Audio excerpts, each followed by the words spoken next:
Hello, ഞാൻ baby Joseph. ഒരു വെള്ളയപ്പത്തിൻ്റെ video എടുക്കാനാണ് വിചാരിക്കുന്നത്. അതെങ്ങനെയെന്ന് നോക്കാം.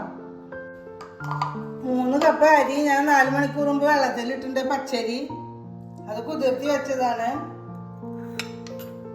പിന്നെ കുറച്ച് ചുമന്നുള്ളി ഉണ്ട്, ഒരു സ്പൂണ് നല്ല ജീരകം ഉണ്ട്, പിന്നെ 3 ടേബിൾ സ്പൂണ് പഞ്ചസാര ഉണ്ട്, ആവശ്യത്തിന് ഉപ്പുണ്ട്, ഈസ്റ്റ്,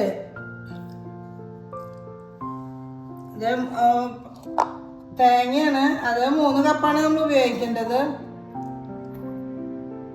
പിന്നെ ഒരു 1.5 കപ്പ് വെള്ള കളറിലുള്ള ചോറ്, കുത്തരിയിലെ ചോറല്ല, വെളുത്ത ചോറ്. ഇതൊക്കെയാണ് നമ്മുടെ ഇൻഗ്രീഡിയൻസ്. 2 ട്രിപ്പായിട്ടാണ് അരക്കുന്നത്. ആദ്യം പകുതി ഭാഗം അരക്കുന്നുണ്ട്. ഒരു 1.5 കപ്പ് കുതിർത്തിയ അരിയാണ് അരക്കുന്നത്. അതിലേക്ക് ഞാൻ ടേബിൾ സ്പൂണാണ് പഞ്ചസാര എടുത്തുള്ളത്. ചെറിയ സ്പൂൺ കൊണ്ട് ഇടുമ്പോൾ 2 ചെറിയ സ്പൂണ് പഞ്ചസാര ഇടുന്നു. കുറച്ച് ഉപ്പ് ഇടുന്നുണ്ട്.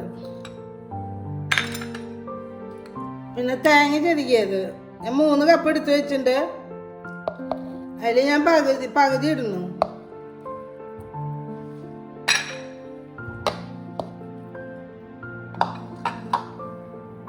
പിന്നെ ചോറുണ്ട്. ഒരു ട്രിപ്പിന് എനിക്ക് 1 കപ്പ് അളവാണ് ചോറ് ആവശ്യം അരയ്ക്കാൻ.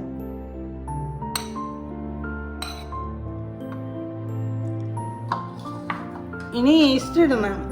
ഈസ്റ്റ് ഒരു ട്രിപ്പിന് ഞാൻ ഈ ഈസ്റ്റിൻ്റെ തന്നെ ഇൻസ്റ്റൻറ്റ് ഈസ്റ്റാണ്. ഇതിൻ്റെ ഒരു അടപ്പാണ് ഇതിൻ്റെ അളവ്.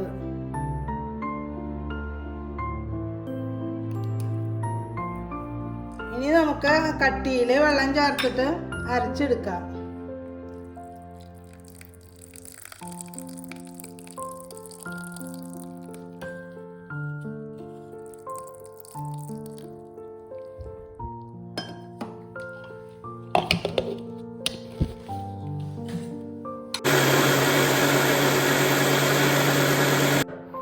ഞാൻ ഒരു ട്രിപ്പ് അരച്ചെടുത്തു. അതിന് ഞാനൊരു 3 സ്പൂണ് കപ്പി കാച്ചാൻ എടുക്കുന്നുണ്ട്. അതിൽ കുറച്ച് വെള്ളം കൂടി ചേർത്തിട്ട് വേണം നമുക്ക് കപ്പി കാച്ചാൻ.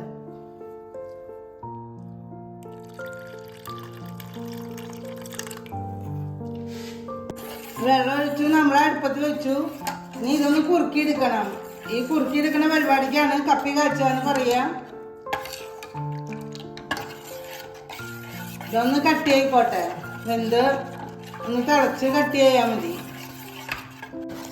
നമ്മൾ കപ്പി കാച്ചി 2-2.5 കപ്പ് വെള്ളം ഒഴിച്ചു. ഞാൻ ഒരു വലിയ ടീസ്പൂണായിരുന്നു അത് ആ ക്രീം എടുത്തത്, അരച്ചത് എടുത്തത്. ഇത് കപ്പി കാച്ചി കഴിഞ്ഞു. ഇനി നമുക്കിത് തണുക്കാൻ വെക്കാം. ഞാൻ ആദ്യം അരച്ചത് ഒരു പാത്രത്തിൽ ഒഴിച്ച് വെക്കാണ്. ഇനി നമുക്ക് കപ്പി കാച്ചിയതും ചേർത്തിട്ട് 2ാമത്തെ ട്രിപ്പ് അരച്ചെടുക്കാം. നമ്മൾ കപ്പി കാച്ചിയത് ഒരു പാത്രത്തിൽ എടുത്തിട്ടുണ്ട്. അത് ഇതിൽ ഇടാണ്. അത് നല്ല കട്ടിയായിട്ട് കുറുക്ക് പോലെ ആയിട്ടുണ്ട്. ഇനി നമ്മൾ അരി ഇടുക.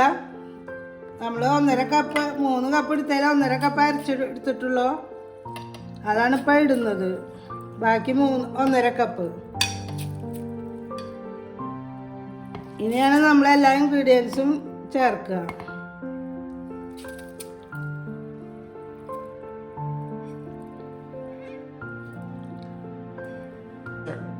നല്ല ജീരകം 1 ടീസ്പൂണ് കഴുകി വെച്ചിട്ടുണ്ട്.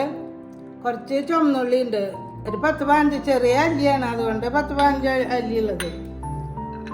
ഇനി നമുക്ക് ഉപ്പ് ചേർക്കാം. ആദ്യം അരച്ചേൽക്കിൽ ഉപ്പ് ഞാൻ ചേർത്തിട്ടുണ്ട്. ഉപ്പ് ചേർക്കാം. അതുപോലെ ചെറിയ ടീസ്പൂൺ കൊണ്ട് 2 ടീസ്പൂണ് പഞ്ചസാര ഈ ട്രിപ്പ് അരക്കലയിൽ ചേർക്കുന്നുണ്ട്. ഇനി വെളുത്ത ചോറ് എടുത്ത് വെച്ചിട്ടുണ്ട്. അതിന്ന് ആകെ നമുക്ക് 1 കപ്പ് ചോറ് ചേർക്കണ്ടോ. ഞാൻ എടുത്ത് വെച്ചുള്ള കുറച്ച് അധികം ചോറാണ്. അപ്പോൾ ഇത്രയും ഇട്ടാൽ മതി. ഇനി നമുക്ക് ഇതിലേക്ക് തേങ്ങയാണ് ചേർക്കാനുള്ളത്. തേങ്ങ ചേർക്കാണ്ട്, ഈസ്റ്റ് ചേർക്കാണ്ട്.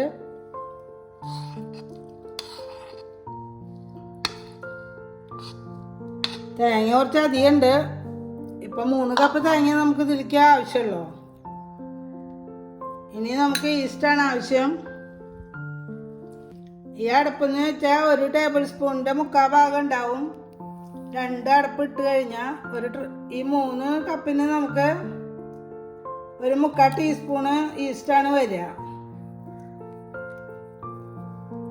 ഇനി നമ്മൾ കപ്പി കാച്ചിയ പാത്രത്തിൽ വെള്ളം ഒഴിച്ച് വെച്ചിട്ടുണ്ട്. അതിൽ നിന്നുള്ള വെള്ളം എടുക്കാം. ആവശ്യത്തിന് വെള്ളം ഒഴിച്ച് അരച്ചെടുക്കാം.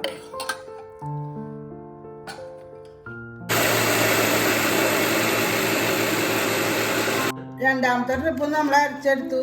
ഈ കട്ടിയിലാണ് നമ്മൾ അരച്ചെടുക്കേണ്ടത്.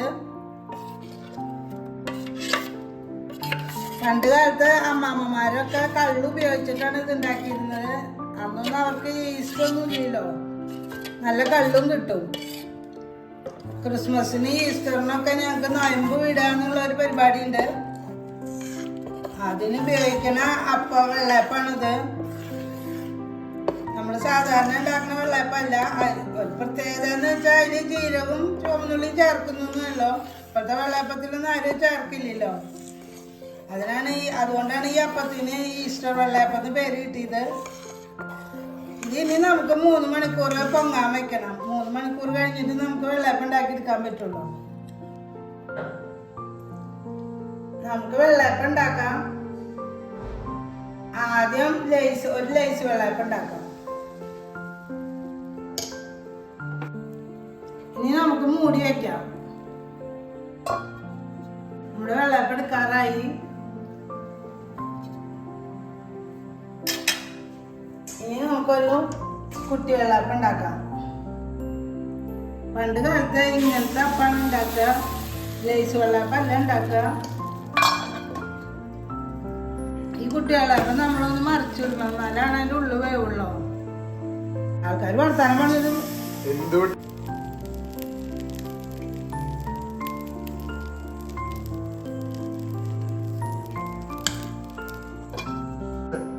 എൻ്റെ വെള്ളയപ്പത്തിൻ്റെ വീഡിയോ നിങ്ങൾക്ക് ഇഷ്ടമായെങ്കിൽ ലൈക്ക് ചെയ്യണം, ഷെയർ ചെയ്യണം, സബ്സ്ക്രൈബ് ചെയ്യണം. Thank you.